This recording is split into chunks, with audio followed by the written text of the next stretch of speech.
अस्सलाम वालेकुम। आपका मेज़बान मोहम्मद वासिक, आप देख रहे हैं इंटरेस्टिंग कंटेंट। जैसे कि आज बात करेंगे इमरान खान के ऊपर कि इमरान खान को नजरबंद कराया हुआ पाकिस्तान के अंदर, जैसा कि सब तमाम दुनिया के अंदर सोशल मीडिया में हलचल मची हुई है कि इमरान खान को नजरबंद किया हुआ। उसके ऊपर एक तहरीक, एक तंजीम भी चलाई जा रही है कि उसको रिहा किया जाए ना इमरान खान साहब को। तो आज इमरान खान साहब के ऊपर बात करेंगे कि ट्रम्प साहब ने भी उनके एक क्लिप आया है या एक खबर फैली है सोशल मीडिया पे एक आग की तरह कि इमरान खान को रिहा कराने का ऐलान। क्या ट्रंप की वीडियो क्लिप जाली था? मजीद जानिए अहम खबरें पाकिस्तान जराए के मुताबिक। तो उस पर बात करेंगे आज, और मैं बात करना शुरू करता हूँ आपसे वक्त ज़ाया किए बगैर, लेकिन साथ साथ रिक्वेस्ट भी करता चलूंगा, मेरे चैनल को सब्सक्राइब लाजमी कीजिए क्योंकि आपकी सपोर्ट की मुझे बहुत सख्त जरूरत है। और लाइक भी कीजिएगा और बात अच्छी लगी हो और कमेंट भी कीजिएगा। अगर कोई बात गलत लगी है तो एक कमेंट्स के अंदर, एक सेक्शन के अंदर बताइएगा। तो शेयर भी कीजिएगा बेहतर लगे तो आपको। इमरान खान को रिहा कराने का ऐलान किया ट्रंप की, वह वीडियो क्लिप जाली था, मजीद जानिए। इमरान खान को रहा। अच्छा, पाकिस्तान के बाद सियासी हलकों में तासीर पाया जा रहा है कि अमेरिकी सदारती उम्मीदवार डोनाल्ड ट्रंप ने इक़्तिदार में आने की सूरत में इमरान खान को जेल से रिहा कराने का ऐलान किया है। इस दावे की बुनियाद एक वीडियो क्लिप था और ये दावा पीटीआई की जानिब से पंजाब असेंबली में भी दोहराया गया। तो ये खबर थी और पक्की खबर है, झूठी खबर नहीं, फेक न्यूज नहीं है, रियलिटी आप की वेरीफाई भी कर सकते हैं। और खबर देख के पढ़ने में मेरा सिर्फ इतना ही होता है कि मेरे से कोई आप तक की कोई बात गलत और झूठ ना पहुंचे, बात हक और सच हो।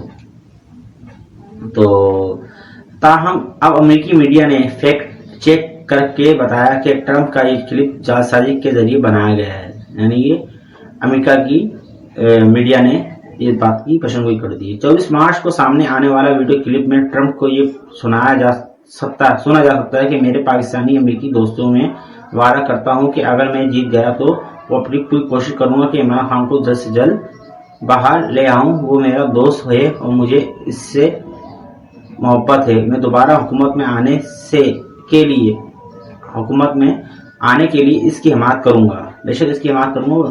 ये बात उन्होंने कही थी। अमेरिका के बाहर USA टुडे है उनका कोई अखबार ने अपने फैक्ट चेक में बताया कि असल वीडियो 2017 की है, जिसमें तरमीम करके इमरान खान के हवाला शामिल किया गया। यानी कि 2017 में उन्होंने बात कही थी, उसमें तरमीम करके यानी उसका चेंजिंग करके शामिल की गई बात। तो ये खबर छोटी थी, फेक थी ना। अखबार ने कहा कि इजाफी शामिल की गई ऑडियो ट्रंप की फोटो की हरकत से मुताबिक नहीं रखती, यानी उनके फोटो से जो लैंग्वेज चेंज करी गई। असल वीडियो 2017 में NBC TV के वो दिए गए इंटरव्यू की है, जो हिस्सा जाली वीडियो के लिए इस्तेमाल किया गया है। इसमें डोनाल्ड ट्रंप इंतखाबात में रूसी मुदाखलत पर FBI तहकीकात के हवाले से बात कर रहे हैं। USA टुडे के मुताबिक इस पूरे इंटरव्यू में इमरान खान का कोई हवाला नहीं। वीडियो क्लिप के जाली साबित होने के बाद अब फेसबुक ने भी इसके ऊपर तब्दील शुदा वीडियो की वार्निंग लगा दी गई। यानी ये फेसबुक ने भी इसकी वीडियो की पर ऑब्जेक्शन कर लिया है। तो ये आज की इमरान खान साहब की तहरीक थी जो पाकिस्तान। अच्छा है, एक बात भूल बता चलूँ आपको, इमरान खान साहब की ये तहरीक जोर ला रही है तंजीम तो उनको रहा कराया है, लेकिन कब तक के रहा होगा, कैसे होगा, कुछ नहीं कह सकते। मैं सिर्फ ऐसी इतनी रिक्वेस्ट करूंगा कि अगर मेरी ये बात पहले तो आप वेरीफाई हर चीज़ की कर सकते हैं। मेरी इंटरेस्टिंग कंटेंट आपको हर एक वो बात बताएगा, हर एक वो चीज़ बताएगा जो सच है और बराबर है। तो बराए मेहरबानी मेरे चैनल को सब्सक्राइब कीजिए, लाइक कीजिए, कमेंट्स कीजिए, अपनी राय से लाजमी आप कीजिए। अल्लाह हाफिज़। दुआ मोहम्मद वासिक।